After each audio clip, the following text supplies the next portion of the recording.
Durante años se nos ha repetido que hay que tomar mucha agua, que el agua es vida, que hay que andar siempre con una botella en la mano. Y muchas personas, con toda la buena intención, hacen exactamente eso. Beben agua todo el día, a sorbos, a tragos grandes, a cualquier hora. Y aún así, cuando se miden el azúcar, los números siguen saliendo altos. Eso confunde, frustra y hasta desanima. Porque entonces uno piensa, si tomo agua, si cuido lo que como, ¿qué estoy haciendo mal? Aquí es donde entra algo que casi nunca se explica de forma clara y humana. El agua no actúa sola. El agua entra a la sangre transporta glucosa y esa glucosa necesita que la insulina haga bien su trabajo. Cuando este sistema pierde orden, el azúcar empieza a comportarse de forma rebelde. Y muchas veces ese desorden empieza por algo tan básico como la hidratación mal hecha. Cuando usted está ligeramente deshidratado y no hace falta sentirse con la boca seca, la sangre se vuelve más espesa. No es una metáfora, literalmente circula con más dificultad. Esa sangre más densa mueve peor la glucosa y la insulina tiene que esforzarse más para cumplir su función. El resultado, en muchas personas, es un azúcar que sube sin razón aparente. Ahora, aquí viene la parte que casi nadie dice. No se trata de tomar más agua, sino de tomarla con orden. Uno de los errores más comunes es pensar que mientras más agua, mejor. Personas que se levantan y se toman 2 o 3 vasos de golpe. O que pasan horas sin beber nada y luego intentan compensar tomando medio litro de una sola vez. O que solo toman agua cuando comen. Todo eso parece lógico, pero para el cuerpo no siempre lo es. El cuerpo funciona con ritmos, con señales, con tiempos. Cuando el agua llega de forma desordenada, el organismo no la aprovecha igual. Parte se elimina rápido, parte no llega a donde debería, y el beneficio que usted espera simplemente no ocurre. Es como regar una planta. No sirve de mucho echarle toda el agua de la semana en 5 minutos. Y aquí es donde muchas personas se quedan atrapadas. Hacen todo bien, según lo que les dijeron, pero nadie les explicó el cómo. En este video, usted va a aprender justamente eso. ¿Cuándo el agua ayuda a regular el azúcar? ¿Cuándo puede estar saboteando su esfuerzo sin que usted lo note? ¿Y cómo usar algo tan simple como el agua como una aliada real para su metabolismo, sin extremos ni complicaciones? Si se queda hasta el final, va a entender por qué pequeños cambios en el momento Y la forma de beber agua pueden marcar una diferencia enorme en personas con prediabetes, diabetes tipo 2 o simplemente con azúcar inestable. No es una promesa mágica, es comprensión del cuerpo. Déjeme contarle algo que vemos con frecuencia.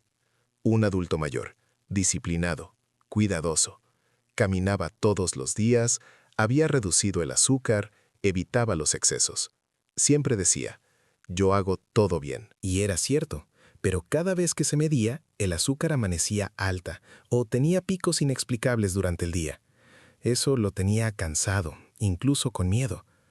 Cuando revisamos sus hábitos, no había grandes errores, excepto uno que parecía insignificante: cómo tomaba el agua. Pasaba casi toda la mañana sin beber, luego tomaba mucha de golpe. Por la noche, bebía bastante para completar. Nadie le había dicho que ese patrón podía afectar su equilibrio interno. No cambió su medicación, no hizo dietas extremas, solo aprendió a darle orden a algo que ya hacía. Con el tiempo, sus mediciones empezaron a verse más estables. No perfectas, no milagrosas, pero más predecibles. Y eso, para alguien que vive pendiente de un número, devuelve tranquilidad. Porque aquí hay algo importante que usted debe escuchar. El cuerpo no responde bien al caos, aunque sea un caos bien intencionado. Responde al orden constante. A lo largo de este contenido vamos a hablar con claridad, sin tecnicismos innecesarios, de cómo el agua influye más de lo que cree en su azúcar. No para reemplazar tratamientos, no para prometer curas, sino para ayudarle a no sabotear su propio esfuerzo. A veces el problema no es lo que falta, sino lo que se está haciendo sin entenderlo. Y el agua, bien usada, puede ser una de esas piezas que hoy están fuera de lugar y que cuando se acomodan, ayudan a que todo funcione un poco mejor. Y justamente porque el cuerpo responde mejor al orden que al caos, vale la pena detenernos en el error más común que vemos una y otra vez en personas con azúcar inestable. No es falta de esfuerzo, no es descuido, es una forma de beber agua que parece lógica, pero que en la práctica termina jugando en contra. El primer error es beber grandes cantidades de agua de golpe. Muchas personas pasan horas sin tomar agua, se levantan con prisas, salen de casa, hacen sus actividades, y cuando por fin recuerdan que hay que hidratarse, toman 2, 3 o hasta 4 vasos seguidos. La sensación inmediata es de alivio, como si el cuerpo dijera «gracias», pero ese alivio es engañoso. Cuando el agua entra de golpe, el organismo no la integra de manera eficiente. El cuerpo está diseñado para absorber líquidos de forma gradual, no en avalanchas. Una gran parte de esa agua se elimina rápidamente por la orina, llevándose consigo minerales importantes y sin cumplir el objetivo principal, hidratar de verdad la sangre y los tejidos.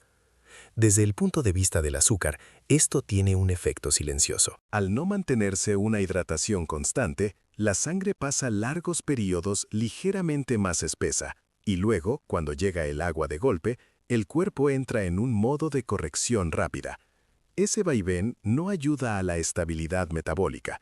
La glucosa se mueve peor, la insulina trabaja con más dificultad y los números se vuelven impredecibles. Muchas personas dicen, pero yo sí tomo mucha agua, y es cierto. El problema no es la cantidad total, sino la forma. El cuerpo no funciona con compensaciones, funciona con constancia. El segundo error, muy relacionado con el primero, es beber agua solo durante las comidas. Hay quienes prácticamente no toman agua en todo el día, excepto cuando desayunan, comen o cenan. En ese momento, sí, beben 1 o 2 vasos, a veces más. Nuevamente parece razonable. Pero aquí ocurren varias cosas que no se suelen explicar. Cuando usted bebe mucha agua justo al comer, el cuerpo prioriza la digestión. Esa agua se mezcla con los jugos gástricos, diluye enzimas y su función principal pasa a ser ayudar a procesar los alimentos, no hidratar la sangre. No es que sea malo tomar agua con la comida, pero si ese es casi el único momento del día en que se hidrata, el efecto es limitado. Además, después de comer, es cuando la glucosa naturalmente sube. Si la hidratación previa fue pobre, la sangre ya llega a ese momento en desventaja. El agua que entra durante la comida no alcanza a corregir ese desequilibrio a tiempo. Por eso muchas personas ven picos de azúcar después de comer, aun cuando la comida no fue excesiva. Aquí aparece otra frustración común. Si no comí casi nada dulce, ¿por qué subió? Y la respuesta, muchas veces, no está solo en el plato, sino en lo que ocurrió antes del plato. El cuerpo necesita llegar a las comidas con una hidratación adecuada para manejar mejor ese aumento natural de glucosa. Cuando eso no ocurre, el sistema se esfuerza más de la cuenta, y ese esfuerzo repetido, día tras día, pasa factura. El tercer error es uno que casi nadie relaciona con el azúcar, pero que tiene más impacto del que parece: beber mucha agua tarde en la noche. Esto suele pasar por 2 motivos.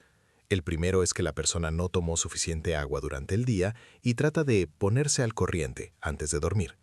El segundo es el miedo a deshidratarse durante la noche. En ambos casos, la intención es buena, pero el momento no es el mejor. Cuando se bebe mucha agua por la noche, el sueño se fragmenta. La persona se despierta varias veces para ir al baño, aunque no siempre lo perciba como un problema grave. Pero cada interrupción del sueño es una pequeña agresión al equilibrio hormonal. Y aquí viene algo clave: el mal descanso altera la regulación del azúcar. Dormir mal eleva el cortisol, una hormona que favorece la subida de glucosa en sangre. Es decir, beber mucha agua tarde puede llevar indirectamente a amanecer con el azúcar más alta, algo que muchas personas no logran entender. Además, durante la noche el cuerpo entra en un modo de reparación. Los riñones, el hígado y otros órganos trabajan de forma distinta. Forzarlos a manejar grandes volúmenes de líquido en ese momento no siempre es lo más respetuoso para el organismo. sobre todo en adultos mayores o en personas con presión, riñón sensible o azúcar elevada. Así se forma un círculo silencioso. No se toma agua con orden durante el día, se toma demasiada en la noche, se duerme mal y al día siguiente el azúcar amanece alta. La persona entonces se culpa, se preocupa, piensa que la enfermedad avanza, cuando en realidad hay hábitos simples que están desacomodados. Lo importante aquí no es señalar errores para generar miedo, sino para devolver control. Porque estos errores no vienen de la negligencia, sino de la falta de explicación.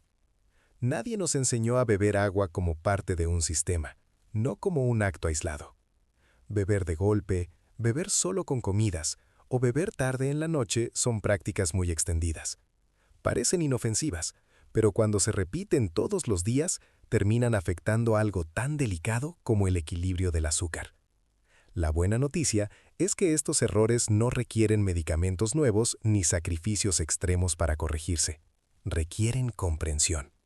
Y cuando uno entiende por qué el cuerpo reacciona de cierta manera, hacer ajustes deja de sentirse como una obligación y empieza a sentirse como un acto de cuidado propio. Y a partir de aquí, lo que viene no es complicar su rutina, sino todo lo contrario, simplificarla, para que el agua vuelva a cumplir su función real, ayudarle, no estorbarle.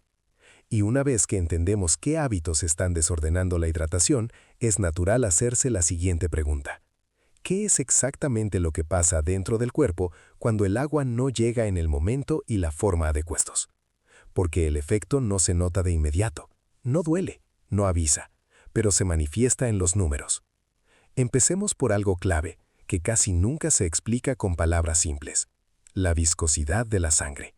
La sangre no es solo un líquido rojo que circula, es un medio de transporte. Lleva oxígeno, nutrientes, hormonas y, por supuesto, glucosa. Para que todo eso se mueva bien, la sangre necesita tener una consistencia adecuada, ni muy espesa ni demasiado diluida. Cuando falta agua, incluso de forma leve, la sangre se vuelve más densa. No lo suficiente como para causar una emergencia, pero sí lo suficiente como para entorpecer el trabajo diario del organismo. Esa sangre más espesa circula con mayor dificultad por los vasos pequeños, que son justamente donde ocurre gran parte del intercambio de glucosa. La insulina, que es la hormona encargada de ayudar a que la glucosa entre a las células, se encuentra con un terreno más difícil. No porque la insulina no sirva, sino porque el medio en el que tiene que trabajar está menos favorable. El resultado es un azúcar que se queda más tiempo en la sangre. No porque usted haya comido mal ese día, sino porque el cuerpo no logra manejarla con la misma eficiencia. Esto explica por qué muchas personas ven valores altos aún en días aparentemente tranquilos. Ahora bien, el agua no solo influye en la sangre. Tiene un papel fundamental en dos órganos que son protagonistas silenciosos del metabolismo del azúcar: el riñón y el hígado. El riñón es el gran regulador de líquidos, pero también participa en el manejo de la glucosa. Cuando hay suficiente hidratación, el riñón filtra la sangre de forma más eficiente. Ayuda a eliminar excesos, mantiene el equilibrio interno y colabora en que el azúcar no se concentre de más en la circulación. Cuando la hidratación es deficiente, aunque sea ligeramente, el riñón entra en un modo de ahorro. El cuerpo interpreta que no hay suficiente agua disponible y trata de conservarla. En ese proceso, la filtración cambia y el azúcar tiende a concentrarse más. No es una falla del riñón, es un mecanismo de supervivencia. El hígado, por su parte, es el gran almacén de glucosa. Guarda azúcar en forma de glucógeno y la libera cuando el cuerpo la necesita. Pero este proceso también depende del estado de hidratación. Cuando falta agua, el hígado puede liberar glucosa de más, especialmente en momentos de estrés o durante la noche. Esto contribuye a esos aumentos de azúcar que aparecen sin explicación, sobre todo en ayunas. Aquí es donde muchas personas se sorprenden. Piensan que el azúcar solo sube por lo que comen, pero el cuerpo también produce glucosa, y lo hace más fácilmente cuando está bajo estrés interno. La deshidratación leve es uno de esos estresores silenciosos. Y es importante subrayar esto. Hablamos de deshidratación leve, no de situaciones extremas. No hace falta sentir sed intensa, mareos o boca seca. De hecho, en adultos mayores, la sensación de sed suele estar disminuida. El cuerpo puede estar pidiendo agua sin que la señal sea clara. Cuando esa deshidratación se mantiene en el tiempo, el organismo activa hormonas que buscan protegerlo. Entre ellas está el cortisol. Esta hormona, necesaria en ciertas situaciones, tiene un efecto secundario importante: eleva la glucosa en sangre. Es una forma que tiene el cuerpo de asegurarse energía rápida ante una situación que interpreta como amenaza. Por eso, una persona puede estar comiendo igual, tomando la misma medicación, y aún así ver que su azúcar sube más de lo habitual en ciertos días. No siempre es la comida. A veces es el estado interno del cuerpo. La combinación de sangre más espesa, riñones trabajando en modo ahorro y un hígado liberando glucosa de más, crea un escenario perfecto para la inestabilidad. Y lo más desconcertante es que todo ocurre sin dolor, sin señales claras, sin alertas visibles. Esto también explica por qué algunos valores mejoran cuando la persona empieza a hidratarse mejor, incluso sin grandes cambios en la dieta. No porque el agua baje el azúcar de forma directa, sino porque le devuelve al cuerpo un entorno más favorable para hacer lo que ya sabe hacer. El agua no sustituye la insulina, no reemplaza tratamientos, no es una cura, pero sí es una condición básica para que el sistema funcione con menos resistencia. Es como aceitar una máquina. No hace el trabajo por ella, pero evita que se desgaste de más. Cuando entendemos esto, cambia la forma de ver la hidratación. Deja de ser una recomendación genérica y se convierte en una herramienta concreta. Ya no se trata de tomar más, sino de evitar que el cuerpo entre en ese estado de defensa que eleva el azúcar innecesariamente. Y aquí hay algo importante desde el punto de vista emocional. Muchas personas viven con culpa. Piensan que si el azúcar sube es porque fallaron, porque no tuvieron disciplina. Entender estos procesos internos devuelve algo muy valioso: claridad y calma. Permite dejar de pelear con el cuerpo y empezar a escucharlo. Porque el cuerpo no se equivoca. Responde a las condiciones que le damos. Y cuando esas condiciones incluyen una hidratación constante, respetuosa y bien distribuida, todo el sistema, sangre, riñón, hígado y hormonas, trabaja con menos tensión. Lo que viene a continuación no es teoría complicada, sino cómo aplicar este conocimiento de forma práctica, para que el agua deje de ser un factor invisible y se convierta en una aliada real en el control del azúcar. Con todo esto claro, la pregunta que surge de forma natural es, entonces, ¿cómo se hace bien? No desde la obsesión, no desde el miedo, sino desde el respeto al funcionamiento del cuerpo. Porque cuando el método es sencillo y lógico, deja de sentirse como una carga y se vuelve parte de la rutina. Aquí no vamos a hablar de fórmulas rígidas ni de reglas universales. Vamos a hablar de orientaciones prácticas, pensadas para ayudar al cuerpo a mantener equilibrio, no para imponer extremos. Empecemos por la cantidad orientativa. Durante años se ha repetido la idea de 2 litros para todos. Eso suena fácil, pero no es realista ni necesario en todos los casos. El cuerpo no mide el agua en botellas, mide estado interno. Edad, peso, clima, nivel de actividad y salud renal influyen. Por eso, en lugar de un número fijo, lo más útil es pensar en distribución constante.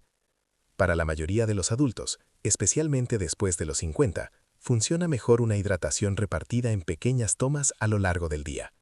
No grandes volúmenes, sino cantidades moderadas que el cuerpo pueda integrar sin estrés. Un vaso pequeño o mediano cada cierto tiempo suele ser más eficaz que medio litro de una sola vez. La orina es una guía sencilla. Si es muy oscura de forma constante, suele indicar falta de agua. Si es completamente transparente todo el día, puede ser exceso. Un tono claro, pero no totalmente incoloro, suele reflejar equilibrio. No es un examen médico, es una referencia cotidiana. Lo importante aquí es entender que el cuerpo agradece la constancia, no la abundancia repentina. Ahora pasemos a los horarios estratégicos, que es donde este método cobra verdadero sentido. El primer momento clave es la mañana. Después de varias horas de sueño, el cuerpo despierta ligeramente deshidratado, no porque esté en peligro, sino porque pasó la noche trabajando sin recibir líquidos. Aquí, un vaso de agua al despertar, tomado con calma, prepara el terreno interno. Ayuda a que la sangre empiece el día menos espesa, facilita el trabajo del hígado y da una señal clara al organismo. Hay recursos disponibles, no hace falta entrar en modo de alerta. No se trata de tomar grandes cantidades apenas abrir los ojos, sino de romper el ayuno de líquidos con suavidad. El segundo momento importante es antes de las comidas, no durante ni después como único hábito. Tomar un poco de agua unos 20 o 30 minutos antes de comer ayuda a que el cuerpo llegue a ese momento con mejor hidratación. Esto favorece una respuesta más estable de la glucosa cuando los alimentos entran en juego. Muchas personas notan que, al hidratarse antes, las digestiones se sienten más ligeras y los picos posteriores son menos bruscos. No es magia, es preparación interna.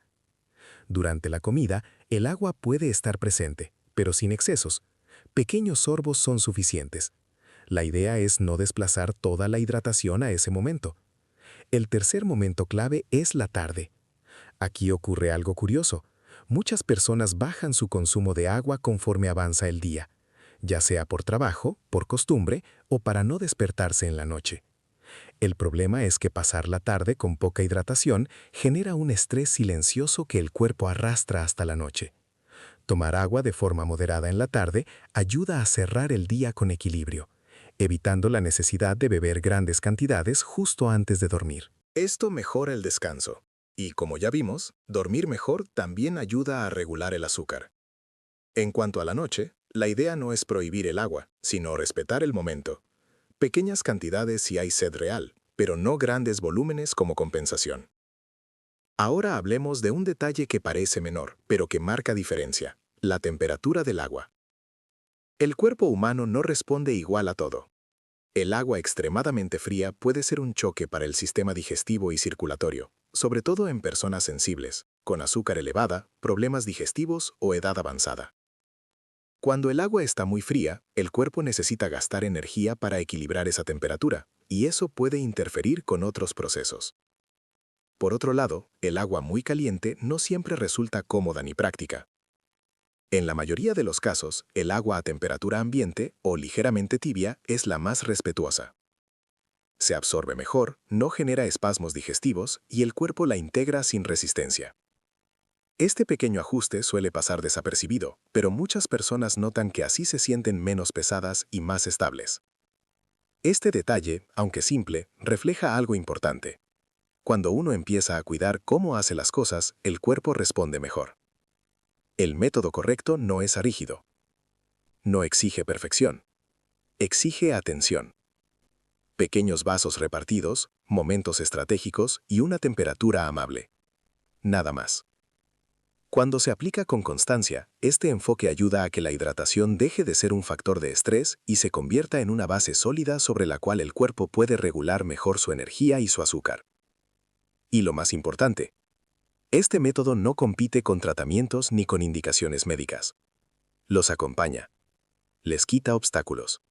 Le da al cuerpo un entorno más favorable para hacer su parte. A veces, cuidar el azúcar no empieza con añadir algo nuevo, sino con ordenar lo que ya está presente todos los días. Y aunque este método funciona bien para la mayoría, es importante entender que no todos los cuerpos están en el mismo punto. Hay situaciones particulares donde la forma de hidratarse necesita un poco más de atención.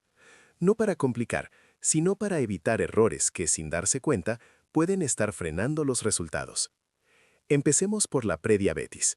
En esta etapa, el cuerpo todavía produce insulina, pero ya no la usa con la misma eficiencia. Los niveles de azúcar suelen subir y bajar sin un patrón claro, y eso genera mucha ansiedad. Aquí, la hidratación cumple un papel preventivo clave, no para corregir la prediabetes, sino para no empujar al cuerpo a un estado de estrés innecesario. En personas con prediabetes, pasar varias horas sin beber agua suele reflejarse en valores más altos al final del día, no porque hayan comido peor, sino porque el cuerpo entra en modo de conservación. Mantener pequeñas tomas de agua a lo largo del día ayuda a que la sangre no se espese de más y a que la insulina trabaje en un entorno menos hostil. Un error frecuente en este grupo es beber mucha agua solo cuando el azúcar sale alta, como si fuera una corrección inmediata. Eso rara vez funciona. Lo que sí suele ayudar es la regularidad diaria, incluso en días donde los valores parecen estar bien. La constancia aquí es más importante que la reacción. Ahora pasemos a la diabetes tipo 2. En este caso, el cuerpo ya tiene una resistencia más marcada a la insulina. La hidratación no reemplaza medicamentos ni cambios alimentarios, pero sí puede influir en cómo se comportan los valores durante el día. Muchas personas con diabetes tipo 2 tienen picos impredecibles, especialmente después de comer o al amanecer. Aquí es fundamental evitar dos extremos: la deshidratación prolongada y el exceso repentino de agua.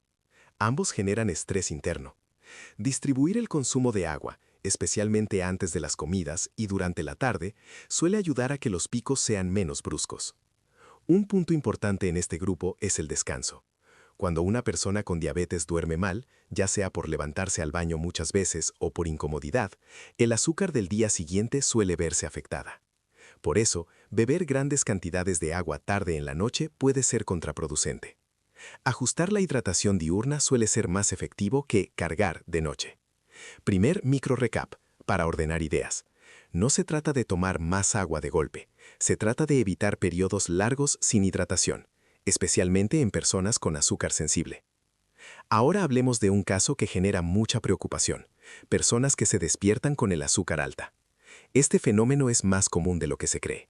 Muchas personas se acuestan con valores aceptables y amanecen con números elevados. Esto no siempre se debe a lo que cenaron. Durante la noche, el cuerpo libera hormonas que ayudan a despertar, y el hígado puede soltar glucosa como parte de ese proceso. Cuando la hidratación durante el día fue insuficiente, el cuerpo llega a la noche en un estado de ligera tensión. El descanso se vuelve menos profundo, el cortisol aumenta, y el hígado libera más glucosa de la necesaria.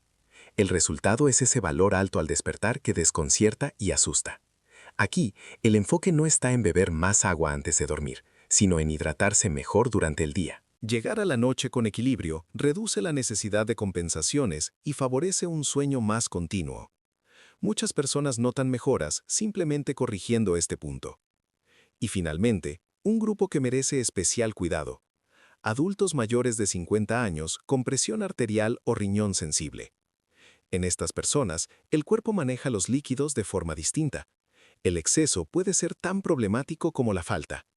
Por eso, el concepto de tomar mucha agua puede resultar confuso y hasta peligroso si no se entiende bien. Aquí, las tomas pequeñas y frecuentes suelen ser mejor toleradas. Evitar grandes volúmenes de una sola vez ayuda a no sobrecargar al riñón ni generar subidas bruscas de presión. También es importante prestar atención a señales como hinchazón, sensación de pesadez o cambios en la orina, y ajustar en consecuencia. En este grupo, la hidratación no debe vivirse como una obligación numérica, sino como un diálogo con el cuerpo.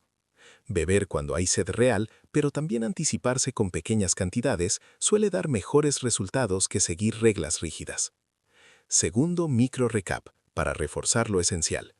Cada cuerpo necesita el mismo principio: orden y constancia, pero aplicado con sensibilidad según su condición, no con recetas universales. Lo importante de estos casos especiales no es generar miedo, sino devolver criterio. Entender que el agua sigue siendo una aliada, pero que su efecto depende del contexto. Cuando se ajusta con respeto, la hidratación deja de ser un factor de confusión y se convierte en un apoyo silencioso. Y a partir de aquí, todo lo que hemos visto empieza a integrarse en algo muy simple: una rutina diaria que no busca perfección, sino estabilidad. Porque cuando el cuerpo se siente acompañado, responde mejor. Llegados a este punto, todo lo que hemos hablado empieza a tomar forma en algo muy concreto. Ya no es teoría ni explicación aislada. Es cómo llevarlo a la vida diaria sin estrés, sin obsesión y sin sentir que ahora tiene una regla más que cumplir. La idea de este cierre es simple: darle un plan claro, humano y posible, para que el agua deje de ser una fuente de dudas y se convierta en un apoyo silencioso. El día no empieza cuando uno sale de casa, empieza cuando el cuerpo se despierta por dentro. Después de varias horas de sueño, el organismo viene de un periodo largo sin líquidos. No está en emergencia, pero sí en un estado de ligera deshidratación natural. Aquí no hace falta exagerar. No es necesario tomar grandes cantidades apenas abrir los ojos. Un vaso de agua, tomado con calma, sin prisas, es suficiente para darle al cuerpo la señal correcta. Es una forma de decirle, hay recursos, no hace falta entrar en alerta. Muchas personas con azúcar inestable notan que cuando se saltan este momento, el resto del día se vuelve más errático. No porque el agua de la mañana baje el azúcar, sino porque prepara el terreno interno. La sangre circula con más fluidez, el hígado no entra en modo de compensación y el cuerpo empieza el día con menos tensión. Si después viene el desayuno, ese vaso previo ayuda a que todo ocurra de forma más ordenada. No es un ritual complicado, es un gesto sencillo que marca el tono del día. A medida que avanza la mañana, el cuerpo va usando líquidos sin que uno lo note. Hablar, respirar, moverse, pensar, todo consume agua. Por eso esperar a tener sed intensa no siempre es la mejor señal, especialmente después de los 50. Aquí funciona bien tomar pequeñas cantidades de agua de forma repartida. No grandes tragos, no botellas enteras de golpe, solo mantener una presencia constante. Esto ayuda a que al llegar a la comida, el cuerpo no esté en desventaja. Un punto importante es antes de comer. Un poco de agua unos minutos antes del almuerzo ayuda a que el organismo esté mejor preparado para manejar la subida natural de glucosa que ocurre con los alimentos. Durante la comida, el agua puede acompañar, pero sin excesos. La idea no es desplazar toda la hidratación a ese momento. Muchas personas descubren que con este ajuste, las digestiones se sienten menos pesadas y los valores posteriores se vuelven más previsibles. No perfectos, pero más estables, y eso ya es un gran avance. La tarde es uno de los momentos más descuidados. Por trabajo, por costumbre o por miedo a despertarse en la noche, muchas personas reducen casi por completo el consumo de agua en este tramo del día, y sin darse cuenta, generan un estrés interno que el cuerpo arrastra hasta la noche. Tomar agua en la tarde, de forma moderada, es clave para cerrar el día con equilibrio. No hace falta exagerar, solo evitar pasar horas sin hidratarse. Esto ayuda a que el cuerpo no llegue a la noche con sed acumulada, lo que suele llevar a beber demasiado tarde. Además, una hidratación adecuada en la tarde favorece un descanso más profundo. Y como ya vimos, dormir mejor también ayuda a regular el azúcar. Todo está conectado. Aquí el mensaje no es no tome agua, es no usar la noche para compensar lo que no se hizo durante el día. Beber grandes cantidades antes de dormir suele fragmentar el sueño, aumentar las visitas al baño y elevar el estrés hormonal nocturno. Si hay sed real, pequeños sorbos son suficientes. Escuchar al cuerpo, no forzarlo. Llegar a la noche bien hidratado desde antes suele ser mucho más efectivo que intentar corregir a última hora. Este simple orden, mañana, antes de comer, tarde y cuidado en la noche, suele marcar una diferencia más grande de lo que parece. Quiero que piense en una persona mayor, alguien que llevaba años midiéndose el azúcar con miedo. Cada número era una amenaza, cada medición un momento de tensión. No importaba si había hecho las cosas bien ese día, el simple acto de pincharse el dedo ya venía cargado de ansiedad. Esta persona no dejó su tratamiento, no hizo promesas irreales, pero empezó a entender su cuerpo. Ajustó su rutina diaria, incluida la forma de hidratarse. Dejó de beber de golpe, dejó de compensar por la noche y empezó a respetar los ritmos de su día. Con el tiempo, algo cambió. Los números no se volvieron mágicamente perfectos, pero sí más estables, más previsibles, y eso hizo una diferencia enorme. Porque cuando uno sabe más o menos qué esperar, el miedo pierde fuerza. Esta persona no curó la diabetes, recuperó algo igual de valioso: control.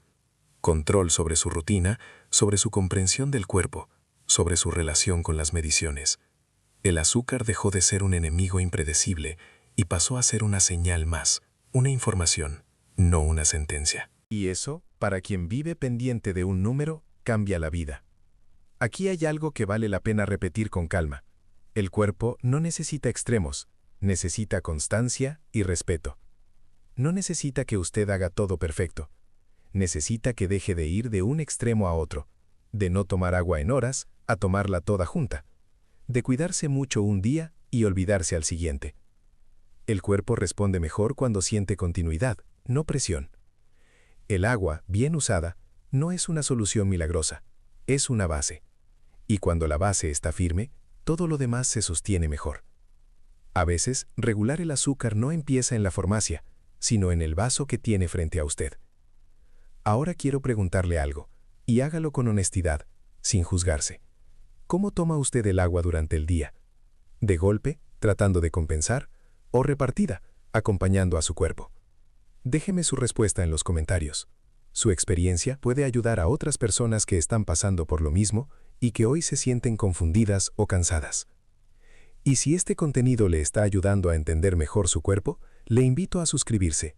No como una venta, sino como un acompañamiento. Aquí la idea no es imponer, sino caminar juntos, paso a paso, hacia una vida con más orden, más calma y más salud.